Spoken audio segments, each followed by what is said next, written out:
हिंदुस्तान कोई तुम्हारा दिल नहीं कि लौंडी जिसकी मलका बने। अकबर का इंसाफ उसका हुक्म है। नहीं, ये तुम्हारे महाबली की बादशाही नहीं, खुदाई है कि वो दिलों पर भी पहरा लगा देना चाहते हैं। तुझे सलीम को भूलना होगा। अगर ऐसा न हुआ तो सलीम तुझे मरने नहीं देगा और हम अनारकली तुझे जीने नहीं देंगे। ज्या एका गाण्यानं गेल्या 5 पिढ्या जोडल्या गेल्या ते हे अजरामर गाणं। प्यार किया तो डरना क्या, प्यार किया कोई चोरी नहीं की, प्यार किया कोई चोरी नहीं की, छुप छुप आहें भरना क्या, जब प्यार किया तो डरना क्या। हे गाणं जेवढं अजरामर आहे तेवढाच हा सिनेमा मुगले आझम। मुगले आझमनं फक्त या देशाच्याच नाही तर जिथं जिथं हिंदी बोललं जातं किंवा जिथं कुठं हिंदी सिनेमा पाहिला जातो तिथल्या पिढ्या मुगले आझमच्या गाण्यासोबत आणि संवादांसोबत मोठ्या झाल्यात। हमारे हाथ में ये लचकती हुई शमशीर उस नाज़नीन की तरह है जो अपने आशिक के हाथ में शर्म से थरथराने लगती है और हिजाब से उसके गुलाबी रुखसार तमतमाकर सुर्ख हो जाते हैं। जो मिजाज 14 बरस तक खून की वर्षा में नहाता रहा वो आज भी कविता में रचा हुआ है। कितनी हैरत की बात है। इसमें कोई हैरत की बात नहीं। अगर उमर खयाम की रुबाई सुनहरे वक्त की बजाय पथरीली जमीन पर लिख दी जाए तो क्या उसके मानी बदल जाएंगे? नहीं। मुगले आझमची स्टारकास्ट तेवढीच तगडी होती आणि गाणीही तेवढीच चिरंतन स्मरणात राहणारी। मधुबालाच्या सौंदर्यानं फक्त दिलीप कुमारलाच भुरळ पाडली नव्हती तर त्यावेळेसची अख्खी पिढीच मधुबालाची दिवानी होती। का असणार नाही, मधुबाला होतीच तशी।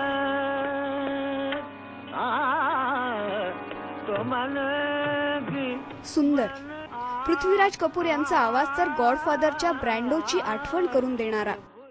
अल्हम्दुलिल्लाह, आज सलीम अकबर का जानशीन बन गया। मेरे अदल शहजादा नूरुद्दीन मोहम्मद सलीम की खिदमत में फरमान इरसाल कि पाया तख्त तरफ कूच करें। मुगले आझम मध्ये काय नव्हतं? नुकत्याच स्वातंत्र्य मिळवलेल्या प्रेक्षकांसाठी इतिहास होता। ब्रिटिशांच्या बेड्यातून मुक्त झालेल्या तरुणाईसाठी दिलीप कुमार मधुबालानं साकारलेली प्रेम कहाणी होती।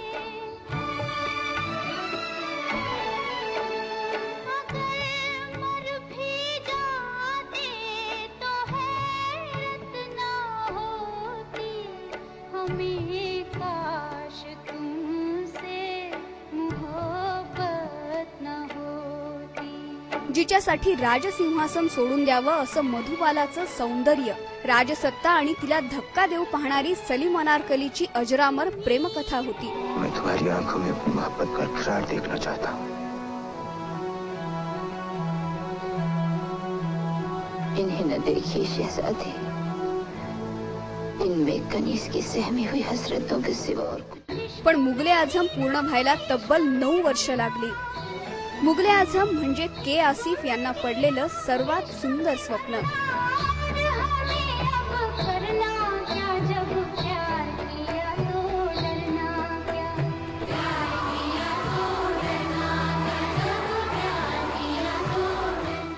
ते पूर्ण करायला आसिफजींनी सुरुवात केली ती 1944 साली, म्हणजे स्वातंत्र्याच्या 3 वर्ष अगोदर।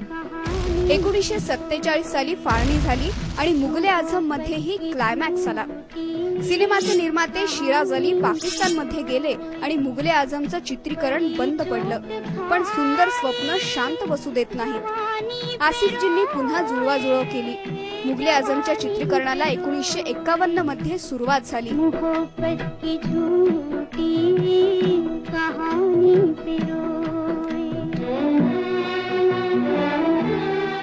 ब्लॅक अँड व्हाईटचाच तो काळ होता। खरं तर आसिफजींना हा सिनेमाच कलरफुल बनवायचा होता, पण सिनेमा रंगीत झाला तो 1957 साली। प्यार किया तो डरना क्या त्याही काळात आसिफजींनी रंगीत चित्रित केलं।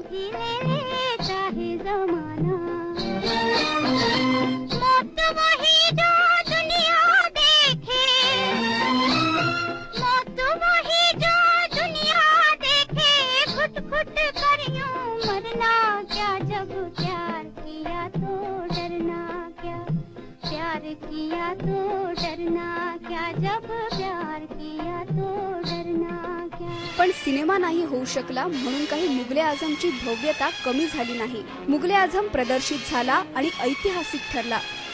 सलीम अनारकलीच्या प्रेमकथेनं लोकांना वेड लावलं. गाणी वाजायला लागली ती फक्त मुगले आझमचीच. प्यार किया तो डरना क्या हे गाणं तर आजच्या पिढीलाही भुरळ पाडतं. 50 वर्षानंतरही हेच तर मुगले आझमचं खरं यश आहे.